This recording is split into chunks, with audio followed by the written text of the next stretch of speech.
you have the ability, when someone gives you a suggestion that takes you in a direction other than where you want to go, you have the ability to consciously and mentally just reject that idea. And then you can go ahead and originate whatever idea you want.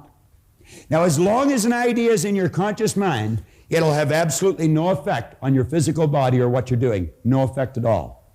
It's when you take that idea and you turn it over to this part of our mind we refer to as the subconscious.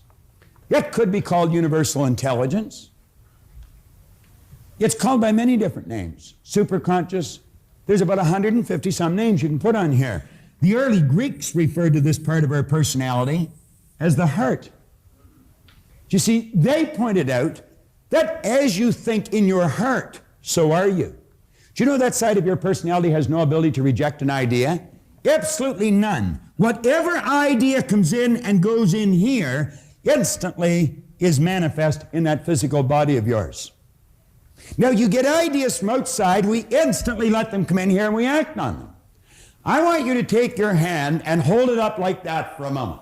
Take your hand and hold it up like that. Now, put it here in your chin for a second. Will you do that? Where's your chin?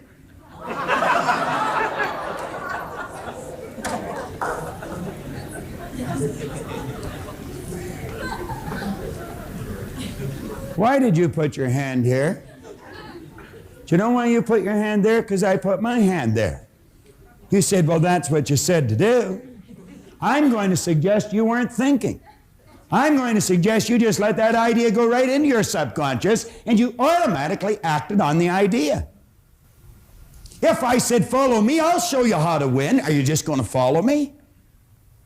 Where are you going to ask yourself? Does that person know what he's talking about? Does she know where she's going? Why would you go for someone for financial advice that's flat broke? That doesn't make any sense, does it? Why would you go to a sick doctor to find out how to get healthy? Do you want to know why we do it? We're in the habit of doing it. And you know what a habit is? A habit is something you do without giving it any conscious thought. And you know that most people live by habit. They don't think. Bell Vanderwall used to point out if most people said what they were thinking, they'd probably be speechless. The late and great Dr. McFarland from down in Kentucky said 2% of the people think, 3% of the people think they think, and he said 95% of the people would rather die than think. I was reading an article that was written on George Bernard Shaw.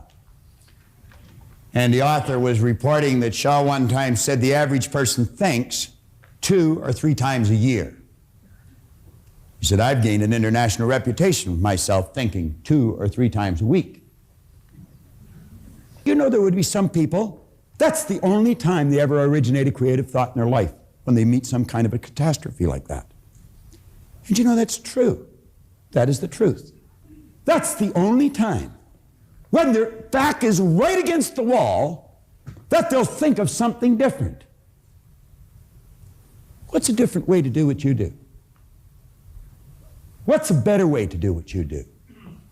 What's a different way to strengthen your relationships? What's a better way to improve your income? Do you know if you're still running your company the way you were running it 5 years ago, you're going out of business?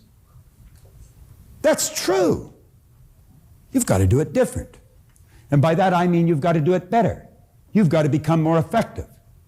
You see, we live in a fast-changing world. This isn't the 50s any longer. You've got to run to keep up today. And if you're not prepared to do it better, get out of the game because you're really going to get hurt. But any one of us can. And I don't care what's happened in the past.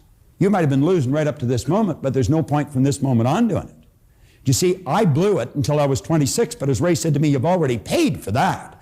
You don't have to pay twice. Start to think. And he says, if you choose an idea and you place it in here, instantly and automatically, you move this thing called a body, which is nothing but a mass of energy, into a new vibration.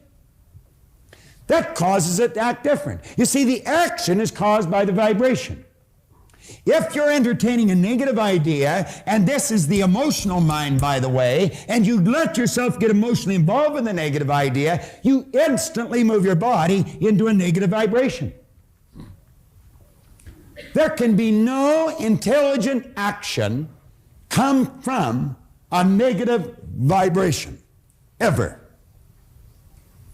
If energy is in a negative vibration, it must move into negative form. Science will tell you one of the first laws of energy is that energy is forever moving into form.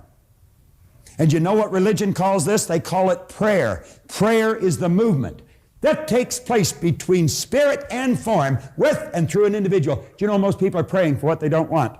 They're talking about what they do want. They treat God as some cosmic bell captain that's just going to run because they spoke. But it's not the way they think. They wish positive and think negative. If you're in a negative vibration, the only thing you can attract to you is something negative.